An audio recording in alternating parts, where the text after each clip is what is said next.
Nous allons commencer avec un exposé d'Antoine Joux qui va répondre à la question « Sommes-nous prêts pour l'ère post-quantique ?»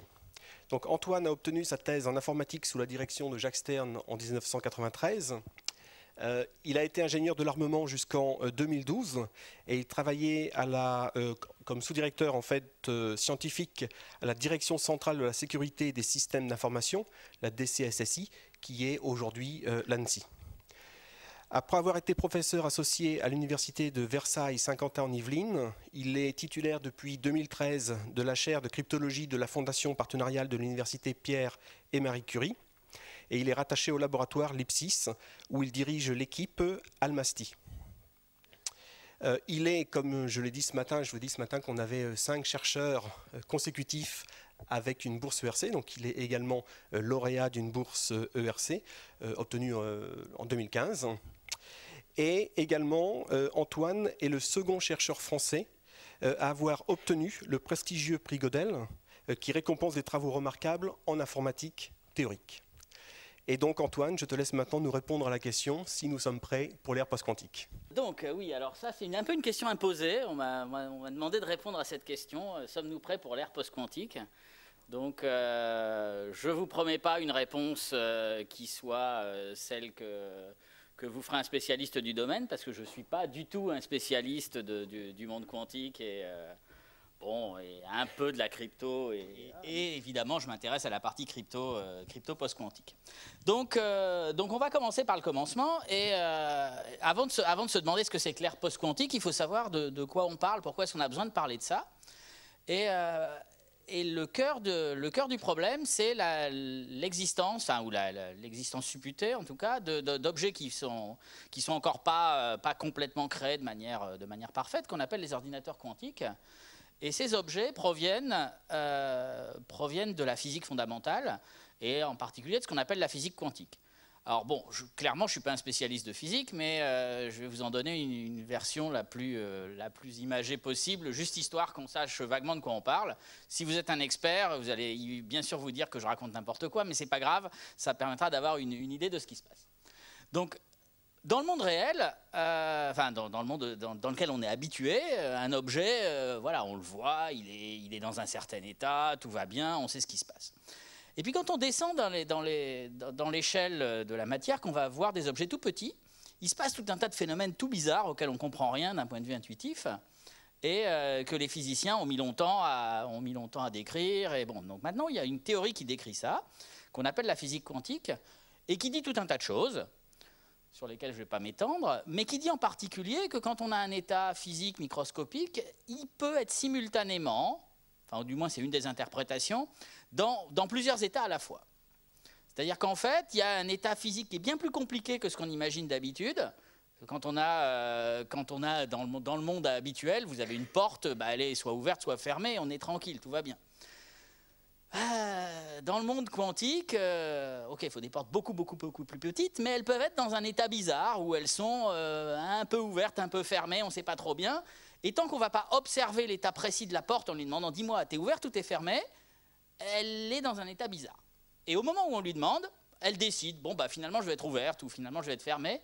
Mais au moment où on fait ce qu'on appelle une mesure, où on regarde vraiment l'objet, il se passe quelque chose et l'objet passe dans un certain état. Alors comme c'est quand même un peu choquant, c'est difficile à imaginer, au début de la physique quantique, les physiciens se sont posés tout un tas de questions en se disant est-ce que c'est crédible ces histoires-là, qu'est-ce qu'on va pouvoir faire avec? Et il y a un paradoxe apparent qui avait été pas mal développé à l'époque, qu'on appelle le paradoxe du chat de Schrödinger.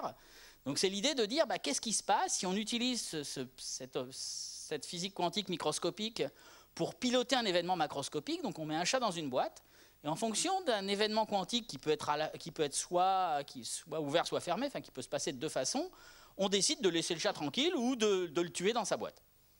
Bon, c'est pas très sympa pour le chat, mais qu'est-ce qui se passe? Quel est l'état du système si on va pas, tant qu'on n'a pas regardé, tant qu'on n'a pas ouvert la boîte, entre guillemets, est-ce que le chat il est vivant? Est-ce qu'il est mort? Est-ce qu'il est les deux à la fois? Et il y a eu tout un tas de questions sur comment est-ce qu'on modélise ce problème. D'accord? Alors bon, ça a donné lieu à tout un tas de découvertes, parce qu'en fait, le chat étant un système macroscopique, il se passe tout un tas de trucs, il ne peut pas être vraiment isolé du reste. Enfin, donc en fait, c'est un peu dur pour un chat d'être à la fois vivant et mort, mais ça permet quand même de bien illustrer, ça permet quand même de bien illustrer le problème.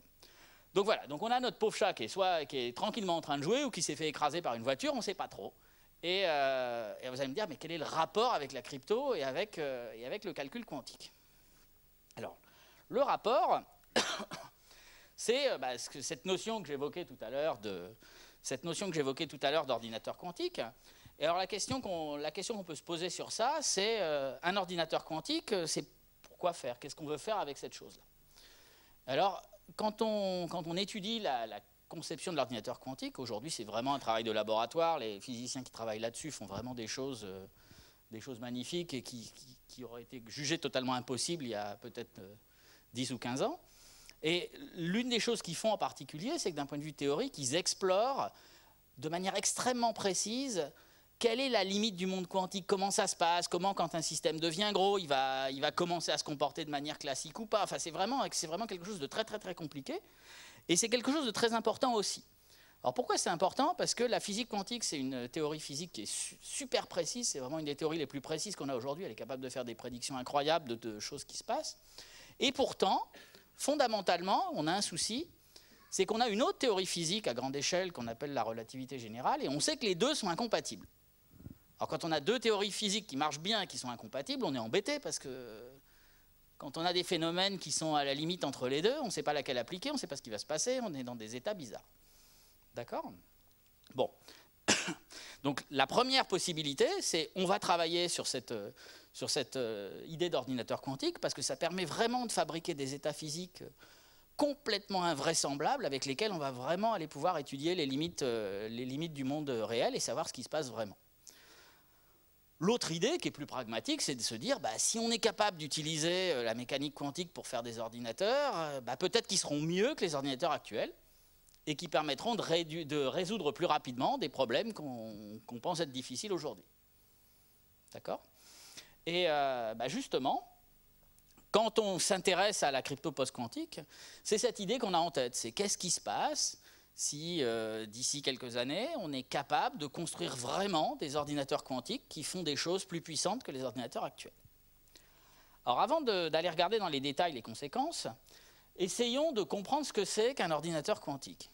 Alors je vous ai dit, alors ça va rester très informel encore une fois, mais je vous ai dit tout à l'heure, normalement, dans le monde grandeur nature qu'on connaît, un objet il est dans un état ou dans un autre et puis c'est tout. Dans le monde quantique, il peut être dans tout un tas d'états à la fois. Donc ici, vous avez une entrée d'une fonction qui est sur 4 bits. Donc a priori, dans le monde habituel, ça pourrait prendre une de toutes les valeurs qui sont là. Et voilà. Et puis on a une fonction qu'on va appliquer à cet objet qui va nous donner la valeur correspondante qui est en face. D'accord? Donc dans un ordinateur classique, il y aurait juste une valeur à gauche, une valeur à droite. Et puis voilà, tout irait bien. On partirait de l'une vers l'autre. Alors là, qu'est-ce qu'on fait? Dans le monde quantique, on est dans un monde où, a priori, l'objet peut être dans plein d'états à la fois. Donc imaginons qu'on mette l'objet de départ dans un état superposé des 16 états possibles mélangés à la fois. Et puis on lui fait subir des transformations, on calcule dessus, peu importe comment, c'est pas ça qui a une importance, et on arrive dans une superposition de tout un tas d'autres états à la fois. D'accord? Alors il y a un truc technique, c'est qu'un ordinateur quantique, par nature, il est obligé d'être ce qu'on appelle réversible. C'est-à-dire qu'il n'a pas le droit de faire des opérations où il efface des choses. Donc en particulier, on peut toujours supposer qu'il va garder quelque part en mémoire une copie de son état de départ. Donc en fait, par rapport aux transitions dont on a l'habitude, au lieu de partir de l'état vert pour aller vers l'état jaune, on va partir de l'état vert, on va en garder une copie, et on va produire l'état jaune en parallèle. Bon. Donc voilà ce qu'on aura fait. Puis à un moment, on va vouloir se servir du résultat du truc, parce que là, c'est dans un état inutilisable, c'est un objet quantique qui est dans un état et on ne comprend rien à ce qui se passe. Il va falloir aller le regarder. Le regarder, c'est faire une mesure. Alors faisons une mesure sur cet ordinateur et puis regardons ce qui s'est passé. Donc faire une mesure, c'est hop, sortir une valeur, entrée-sortie, et voir un couple qui va avec. Alors là, j'ai choisi une valeur qui était très particulière dans ma fonction, c'était une valeur qui avait la propriété sympa de partir sur elle-même. D'accord, c'était juste pour illustrer un petit peu. Mais a priori, quand j'ai juste mon truc dans un état superposé, j'aurais pu sortir n'importe laquelle de toutes les valeurs. C'est juste par hasard qu'au moment de la mesure, je suis tombé sur celle-là. Bon. Donc l'ordinateur quantique, il fait des choses étonnantes, c'est-à-dire il calcule sur plein d'objets à la fois, et puis à la fin, il va extraire au hasard un des bouts de résultats possibles. D'accord ? Alors quand on voit ça, on se dit, est-ce que c'est plus puissant? Est-ce que ça peut faire plus de choses qu'un ordinateur classique qui calcule que sur un seul objet à la fois? Est-ce qu'il y a une différence entre calculer sur tous les objets et puis ensuite en choisir un, ou calculer sur un seul à la fois? À première vue, quand on regarde, on n'en sait rien. Donc on va aller regarder sur quelques petits exemples quelle différence il peut y avoir entre un ordinateur classique et un ordinateur quantique. Alors un premier exemple qui est très pertinent en crypto, c'est le problème qu'on appelle le problème de la recherche exhaustive. Donc je vous donne la chose suivante, je vous donne une fonction qui est une fonction crypto, donc une fonction qui a priori est solide. C'est-à-dire on peut la calculer dans un sens, mais on ne sait pas l'inverser. Voilà. On a une fonction à sens unique. Et je vous donne une entrée, une valeur d'entrée, je peux trouver la sortie en calculant la fonction de manière efficace. Et la question qu'on se pose très souvent, c'est maintenant, si on veut faire le contraire, si je vous donne la sortie, est-ce qu'on peut remonter à l'entrée? D'accord? Eh ben, une des choses dont on a besoin en crypto, c'est l'existence de fonctions pour lesquelles revenir en arrière, ce soit quelque chose de difficile. Donc par difficile, on veut dire quelque chose qui demande beaucoup de puissance de calcul. Alors quand je dis ça, il y a quelque chose d'important à savoir, c'est qu'aujourd'hui, on ne sait même pas si les fonctions difficiles existent. D'accord ? C'est un des problèmes fondamentaux de l'informatique théorique. Alors pourquoi ? Parce que les fonctions doivent être faciles à calculer. Donc on modélise ça théoriquement en disant qu'on doit pouvoir les calculer en temps polynomial. Et elles doivent être dures à inverser. Mais une chose qui est sûre, c'est que si je vous donne l'inverse de la fonction, vous pouvez vérifier immédiatement. Donc ça veut dire que la fonction, elle est forcément, que l'inversion est forcément dans une classe de complexité qu'on connaît bien, qu'on appelle grosso modo la classe NP. Et un des problèmes ouverts et très durs de l'informatique théorique, c'est est-ce que les fonctions qui sont dans la classe NP, on peut toutes les résoudre en temps polynomial ou pas? D'ailleurs, si vous arrivez à résoudre ce problème, vous gagnez $1 million. Donc ce n'est pas une question... Bon, vous gagnez bien plus que ça en fait avec les applications, mais vous commencez par gagner un prix d'$1 million, ce qui n'est pas négligeable. D'accord? Donc, bon. Alors par contre, donc, comme on ne sait pas si des fonctions comme ça existent, c'est un peu dur de réfléchir à comment on va calculer dessus de manière abstraite.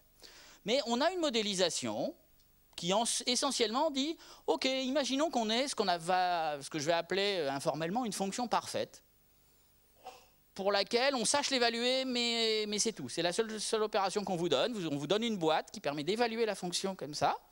Comment vous allez faire pour revenir en arrière ? Eh bien, si vous n'avez aucune information sur la structure de la fonction, vous ne savez rien faire de magique, vous n'avez pas de théorie mathématique au sujet de ça, ce que vous allez faire bêtement, c'est que vous allez essayer toutes les valeurs d'entrée possibles jusqu'à trouver la bonne. Et si vous faites ça, ça va vous prendre un temps linéaire. Donc, si vous avez un espace d'entrée de n valeurs possibles, ça va vous prendre un temps n pour retrouver sur un ordinateur classique. D'accord ? Bon. Eh bien, une des premières différences entre l'ordinateur classique et l'ordinateur quantique apparaît justement sur ce problème de la recherche exhaustive. Ça remonte à un papier de la fin des années 80, si je ne me trompe pas, qui est dû à Grover et qui a un titre un peu... On ne voit pas bien quand on regarde le titre, on ne sait pas exactement ce qui se passe. Mais en réalité, ce que ça nous dit, c'est que pour n'importe quelle fonction, comme sur le transparent d'avant, avec un ordinateur quantique, il est toujours possible de retrouver l'antécédent, non pas en essayant toutes les valeurs, donc en temps n, mais par une autre méthode qui nous donne un temps racine de n. D'accord ? Donc si vous aviez, je ne sais pas moi, quelque chose qui est pris assez fréquemment comme niveau de sécurité en crypto, si vous aviez 2 puissance 128 valeurs à essayer, ce qui est beaucoup, vous tombez à un temps de calcul en 2 puissance 64, ce qui reste gros, mais qui, pour un ordinateur classique, du 264 classique, c'est quelque chose d'accessible aujourd'hui. C'est un gros calcul, mais c'est accessible. D'accord ? Donc il y a vraiment un écart colossal quand on passe d'un ordinateur quantique à un ordinateur classique. OK. Alors, j'essaye d'illustrer comment ça marche. Donc là, vous avez tous les états. Et ce que je dis, c'est que dans tous ces états, ça saute peut-être pas aux yeux, il y en a un qui est un peu particulier. Donc ce que je vais demander, c'est que je vais demander à l'ordinateur quantique de me le trouver, cet état particulier. Alors l'ordinateur quantique, qu'est-ce qu'il fait? Avec l'algo de Grover, il modifie progressivement les probabilités, de telle sorte que les machins normaux ont une probabilité qui disparaît, et l'objet particulier, celui qui était tête en bas, a une probabilité qui augmente. Et à la fin, comme la probabilité a suffisamment augmenté, quand vous faites la mesure, boum, vous récupérez l'objet qui vous intéresse. D'accord? Et le nombre d'étapes d'amplification dont vous avez besoin, au lieu d'être linéaire dans la taille de l'espace, il est uniquement racine carrée de la taille. D'accord? Ce qui permet un gain important. Alors vous allez me dire, déjà, ça, c'est embêtant pour la crypto, parce que ça veut dire que n'importe quelle fonction crypto, qui était sûre, avec 128 bits, devient pas sûre. Bon. Alors, heureusement, pour la crypto symétrique, alors là, ça me permet de donner un pointeur sur l'exposé d'après, où Maria va nous en parler, il y a une solution extrêmement simple pour se débarrasser du problème de l'ordinateur quantique. On double la taille des clés. Comme ça, on est sûr que ce sera dur quand même. Donc vous mettez des clés de 256 bits, ça demandera un temps 2 puissance 128 sur un ordinateur quantique, on est tranquille. D'accord? C'est ça l'idée. Bon. OK. Donc si avec ça à faire, si la solution universelle pour la crypto face à l'ordinateur quantique était de dire il n'y a qu'à doubler la taille des clés, je pense qu'on pourrait dire qu'on est prêt. Bon. Malheureusement, les choses sont un peu plus compliquées. Il y a un autre algo quantique, et pour ce que j'en sais, on ne connaît pas beaucoup d'autres algos quantiques que ces deux-là, mais bon. Il y a un autre algo quantique qui a été trouvé en 1996 par Peter Shor, dont le titre est là. Et ça nous dit que sur une machine quantique, en temps polynomial, on est capable de factoriser des grands nombres et de calculer des logarithmes discrets dans des groupes commutatifs. D'accord? Bon. Alors ça utilise un objet technique qu'on appelle la transformée de Fourier quantique, que je n'ai pas essayé d'illustrer parce que je ne voyais pas comment faire, donc tant pis. OK. Alors, ça a des conséquences importantes en cryptographie, non plus à clé secrète, à clé symétrique, mais à clé publique cette fois. Les conséquences, c'est que la cryptographie à clé publique, c'est quelque chose qui a longtemps été vu comme un temple bien solide, qui reposait sur deux piliers fondamentaux qui sont là depuis la fin des années 70, qui sont le cryptosystème RSA, Rives, Shamir et Adleman, basé sur la factorisation, et puis les cryptosystèmes de type Diffie-Hellman, basés sur le logarithme discret, dans divers groupes commutatifs, peu importe lesquels, c'est pas ça qui importe aujourd'hui. Donc vous avez votre temple qui a l'air bien solide, et puis on vient de voir que les deux problèmes, les deux piliers sur lesquels on repose, ils sont susceptibles d'être attaqués par un ordinateur quantique. Donc là, voilà, il y a le chat de Schrödinger qui a décidé de venir se défouler un peu sur mon temple, et qu'est-ce qui se passe? Il se passe que, oulala, ça commence à se casser la figure. D'accord? Bon, vous pourriez mettre un deuxième chat de l'autre côté, ça ferait pareil, mais... Bon. Donc, qu'est-ce qu'on fait face à quelque chose comme ça? Alors, vous imaginez bien, les cryptographes ne sont pas restés à regarder le temple s'écrouler en se disant, bah tant pis, quand il sera par terre, on verra. Non, non, non, ils se sont dit, attendez, ça ne va pas, il faut qu'on fasse quelque chose. Et donc, on est allé chercher tout un tas d'autres problèmes pour essayer de consolider la construction. D'accord? Et alors, c'est très intéressant parce que pendant à peu près 30 ans, on avait juste la factorisation et le logarithme discret pour faire de la cryptographie à clé publique. Et là, en quelques années, sont apparus tout. Bon, il y a le système, ce qui est basé sur les codes, ça existait depuis longtemps, mais les gens n'aimaient pas parce que les clés étaient grosses, ça avait tout un tas d'inconvénients et on préférait le logarithme discret et le RSA. Et maintenant, à cause de ce besoin lié à l'ordinateur quantique, les gens se sont vraiment posé la question, comment est-ce qu'on peut faire autrement? Tant pis si ça a des désavantages, tant pis si c'est plus lent, s'il y a des plus grosses clés, si on ne sait pas quoi, on va quand même aller regarder ce qui se passe. D'accord? Il y a tout un tas de constructions qui ont été proposées.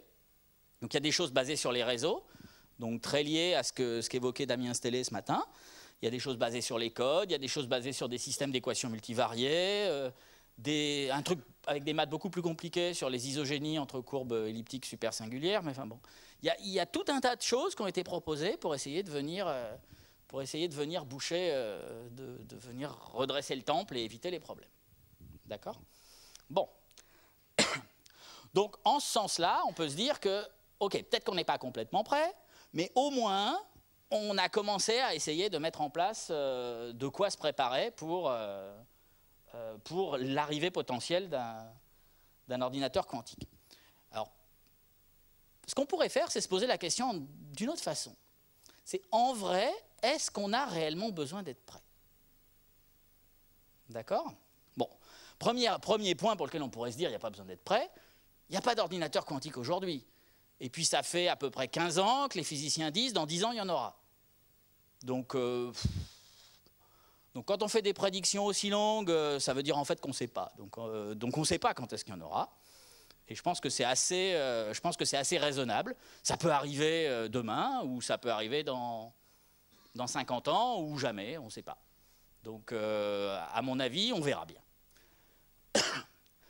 Surtout, quand je parle de il n'y a pas d'ordinateur quantique, il n'y a pas d'ordinateur quantique grandeur nature avec lesquels on puisse faire des trucs en crypto.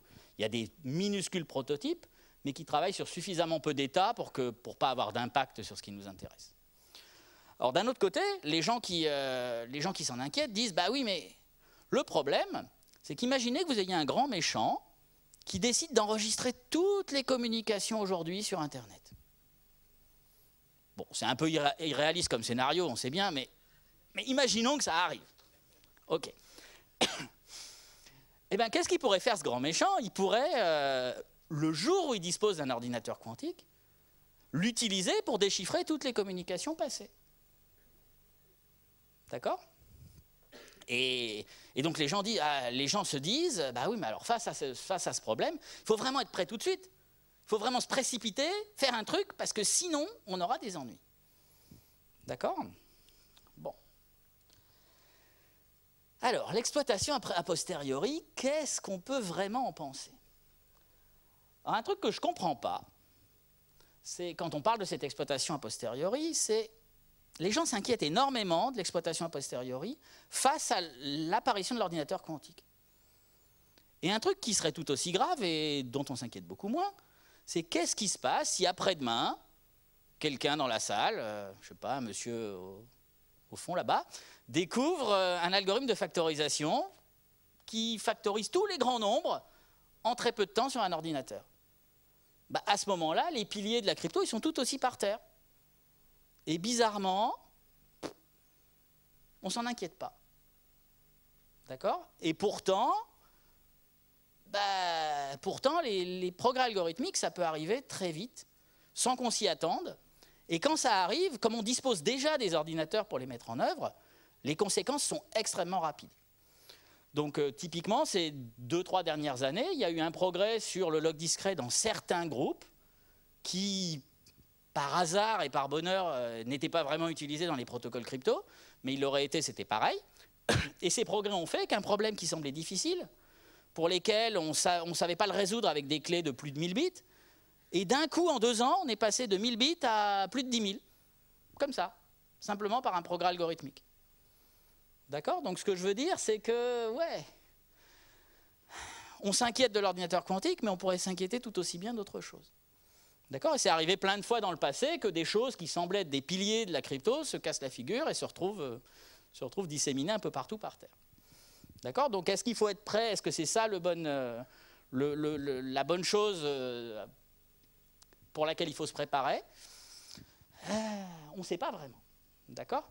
Puis après, il y a une dernière question, c'est sommes-nous vraiment prêts? Alors ce qui est très amusant, c'est pendant que j'étais en train de préparer cet exposé, il y a un papier qui est apparu sur Arxiv. Vous reconnaissez le nom d'un des auteurs, là, Peter Shor, c'est le même que celui qui avait proposé l'algorithme pour la factorisation et le log discret sur un ordinateur quantique. Et là, ce jour-là, ce monsieur nous dit, avec un co-auteur qui est là, qui s'appelle Eldar, eh ben, j'ai un algorithme quantique pour résoudre certains problèmes sur les réseaux. Et les réseaux, c'est justement un des candidats qu'on a pour consolider la crypto quantique. D'accord? Ça tombe vraiment juste pendant la phase de préparation de l'exposé, boum, il y a cette question. Donc ça pose, on peut vraiment se demander, est-ce qu'on est vraiment prêt? Est-ce que les problèmes qu'on a choisis vont résister face à un ordinateur quantique? Et on ne sait pas trop, parce que l'ordinateur quantique, c'est compliqué. Programmer un machin pareil, on ne sait pas trop bien comment on fait. Et puis on n'en a pas, donc on ne peut pas essayer. Et il n'y a pas beaucoup d'algorithmes. Il y a essentiellement les deux que je vous avais présentés jusqu'ici et peut-être celui-là qu'on aurait sous la main, quoi. Et ça utilise des briques vraiment très restreintes. Bien. Alors, cette question est encore plus troublée par le fait que ce papier a été retiré. Parce qu'un autre chercheur a trouvé une faille importante dans la version telle qu'elle est du papier. Mais ça ne veut pas dire que la question ne reste pas ouverte. Est-ce que les problèmes sur lesquels on s'appuie vont résister face à un ordinateur quantique? Enfin, les nouveaux, on ne sait pas. Est-ce qu'ils vont résister face à de l'algorithmique classique? Comme je vous l'ai déjà dit, on ne sait pas non plus. Et les progrès, s'ils arrivent du côté classique, auront des conséquences bien plus rapides. Donc ma réponse à est-ce qu'on est prêt pour l'ère post-quantique, c'est en vrai, si je devais résumer en 2 mots, c'est sans doute pas, mais c'est pas forcément très grave. Voilà. Et ça conclut mon exposé. Merci Antoine. Des questions dans la salle? Est-ce qu'on peut se protéger de l'apparition de progrès algorithmiques, là, comme tu évoques, en enchaînant actuellement différentes méthodes de cryptage, en les superposant les unes aux autres, pour que si demain il y a une faille, ça sera une faille pour une couche? Ça me rappelle une vieille question. Imaginons qu'il pleuve très, très, très fort. On se met sous un arbre en se disant comme ça je vais être protégé de la pluie. Et puis s'il pleut trop longtemps, je sais que l'eau va finir par passer et va finir par me mouiller. C'est pas grave, j'irai sous un autre arbre. Et la réponse est la même. Vraisemblablement, si vous choisissez plein de problèmes, tous ceux qu'on connaît sont un peu cousins, ils sont tous un peu de la même famille, et on peut se dire qu'il est extrêmement probable que si l'un d'entre eux cède, les autres aussi. Donc enchaîner des choses, c'est pas forcément une excellente idée. Après, ça peut pas faire de mal, mais c'est pas forcément fantastique. Et puis il va y avoir un coût associé que les gens qui mettent en place des applications ne sont pas forcément prêts à payer non plus.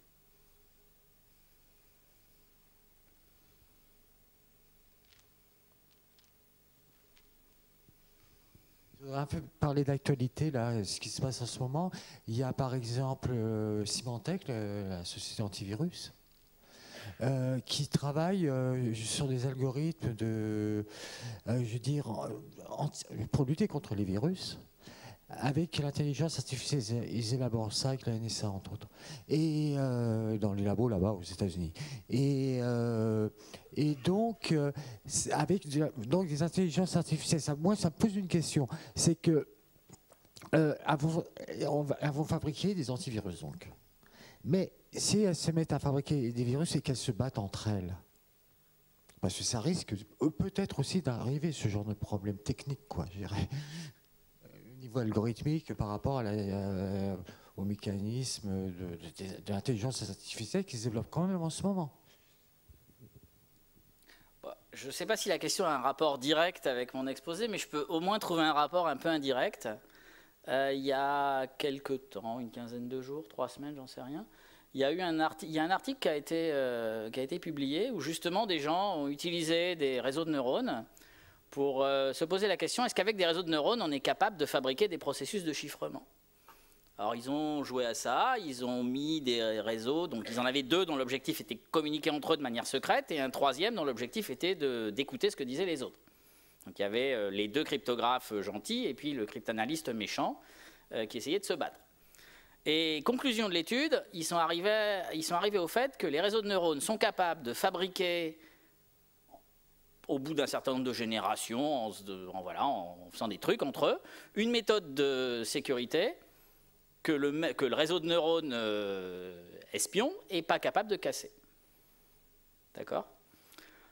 Donc ça a suscité pas mal de choses. Alors c'est pas en rapport direct avec les antivirus, mais c'est un peu le même monde où les intelligences artificielles vont essayer de s'attaquer les unes les autres. C'est des intelligences limitées, les réseaux de neurones. Alors ce qui est drôle, c'est que...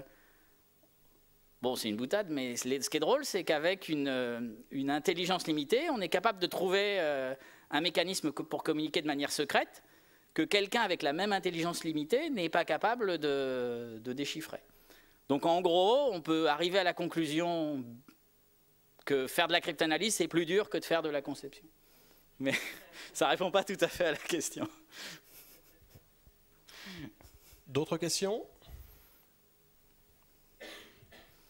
Moi j'ai une petite question. Oui, vous avez parlé des nombres premiers pour le chiffrement, et j'ai cru comprendre que Edward Snowden avait montré qu'il y avait des nombres premiers qui pouvaient être des nœuds dans des fonctions, et du coup que les clés de chiffrement qui avaient été utilisées pourraient être déplombées avec des nombres premiers particuliers.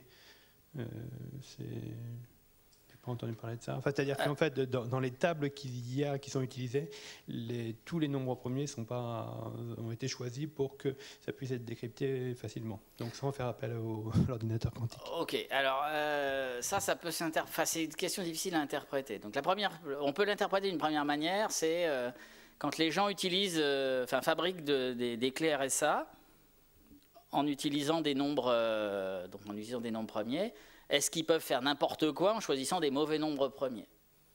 D'accord. Alors, évidemment, s'ils choisissent des nombres premiers dans des livres où il y a des tables de grands nombres premiers, c'est complètement idiot parce qu'il n'y en a pas beaucoup des nombres premiers dans ces trucs-là, donc on pourra les essayer tous. Donc le problème de recherche exhaustive sera facile à résoudre.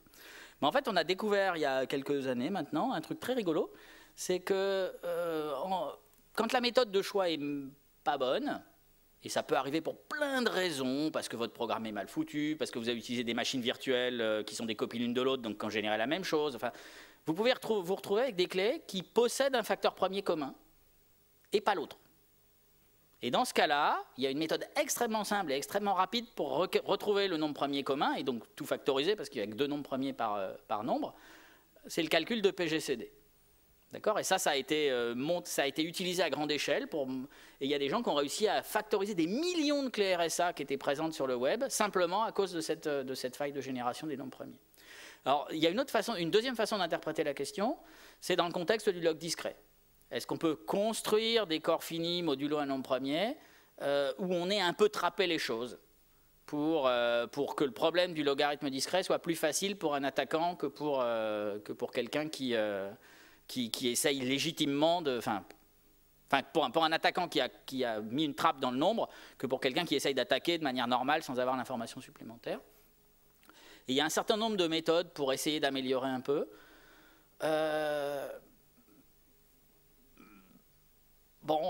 Ces méthodes ont certaines limites, etc. Mais qu'est-ce que ça veut dire?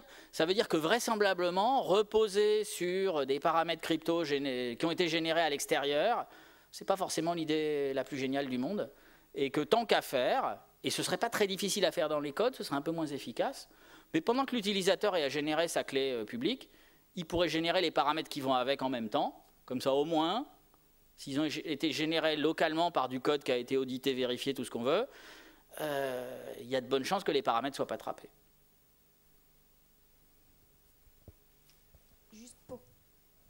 Juste pour compléter, c'est moi. Laure, oui. Devant. Bonjour, juste pour compléter ce qui vient d'être dit, il y a eu un article dans le journal du CNRS justement sur les trappes dans les nombres premiers de nos collègues du Lauria qui viennent de faire paraître quelque chose là-dessus qui explicite justement cette problématique-là de la sûreté des nombres premiers utilisés. D'autres questions? Marc-Olivier, tu avais une question? Il y a aussi une question au milieu de la salle. Ok. Je peux Allez, poser la mienne, merci. Tant que le micro arrive. Donc en général, quand on parle de post-quantum cryptographie, on parle en général de crypto qui résistent à la cryptanalyse post-quantique. Enfin, c'est de ce dont on a parlé là. Est-ce qu'il n'y a rien à faire sur la cryptanalyse qui résiste à la cryptographie post-quantique? Est-ce qu'on ne pourra pas faire des algos de chiffrement qui sont plus puissants grâce aux ordinateurs quantiques?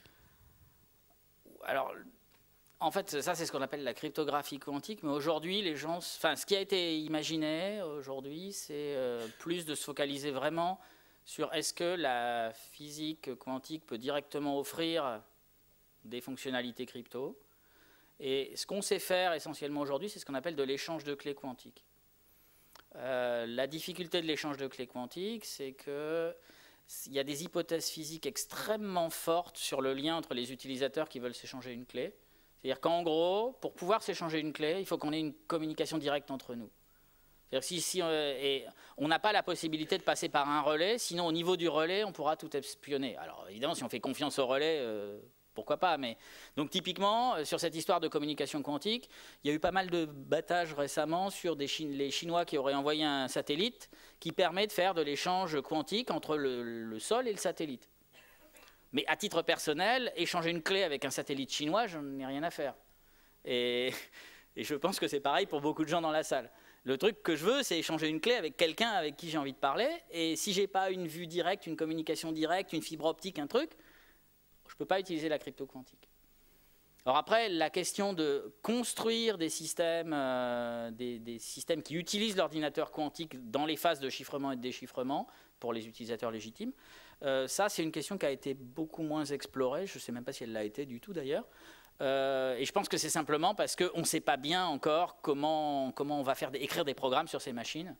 Et donc on n'a pas tant... C'est quelque chose je pense qu'on aura du mal à faire tant qu'on n'aura pas des ordinateurs quantiques pour essayer des choses avec, quoi. Parce que pour générer du bruit, on peut imaginer que ça soit... Ah bah pour générer du bruit, ça marche bien, mais bon, pour générer du bruit, si on veut juste générer du bruit, on a plein de méthodes qui sont pas quantiques, mais on peut lancer des dés, enfin on peut faire tout un tas de choses et ça marche. Ça va pas très vite. Ça marche assez bien. Comment ? Ça va pas très vite les dés. Ouais, ça va pas très vite, mais les trucs quantiques vont pas très très vite non plus. Non, mais il y a plein de dispositifs physiques qui utilisent du bruit pour générer des choses. Et bon, ok, d'accord. Dans un cas, c'est de l'aléa par le fait qu'on ne connaît pas l'état complet du système. C'est quelque chose qui serait prévisible si on connaissait l'état complet du système quand on est en mécanique classique, mais comme on ne le connaît pas, on ne sait pas ce qui va sortir. En quantique, il y a, d'après la théorie, vraiment de l'aléa intrinsèque au truc. Est-ce que ça change quelque chose que l'aléa vienne d'un manque de connaissances ou de physique intrinsèque? A priori, ça ne change pas grand-chose dans les applications crypto, je pense. On va prendre donc une dernière question qui est au centre de la salle. Oui, Antoine. Donc en fait, j'ai une question plus personnelle, mais je pense qu'en écoutant ton discours, je sais quelle va être la réponse. C'est est-ce que tu as prévu dans tes prochains thésards ou dans les sujets que tu vas choisir de travailler sur la crypto post-quantique? Est-ce que alors je sais, pour mes prochains, j'en sais rien, mais j'ai 2 thésards qui ont commencé juste là cette année, qui s'intéressent l'un à la réduction de réseau, donc à l'aspect est-ce que ces trucs post-quantiques, on va pouvoir faire de la cryptanalyse dessus mieux que ce qu'on sait faire aujourd'hui. Bon, après... on ne sait jamais ce que ça donnera. Et l'autre qui s'intéresse à la génération de bruit gaussien qui est sur les réseaux et à d'autres choses du genre, qui sont justement liés à l'utilisation de la crypto post-quantique. Donc je ne sais pas ce qui va se passer dans le futur, mais plus ou moins c'est déjà fait pour répondre à sa question. Alors peut-être, moi je formulerais peut-être aussi la question différemment, c'est... si tu étais à un poste décisionnel au niveau étatique ou pour les financements de la recherche, est-ce que tu pousserais la recherche pour développer de nouveaux algorithmes qui résistent à l'ordinateur quantique? Est-ce que j'ai le droit de dire que je considère que ce n'est pas le rôle de l'échelon politique de guider la recherche? Oui, mais c'est quand même le rôle au niveau politique d'assurer la sécurité de l'État et des communications dans le futur. Oui, mais la question est est-ce que c'est en essayant de... Ouais, je pense pas que ce soit la bonne voie pour le faire. Mais... Bon. Très bien, merci.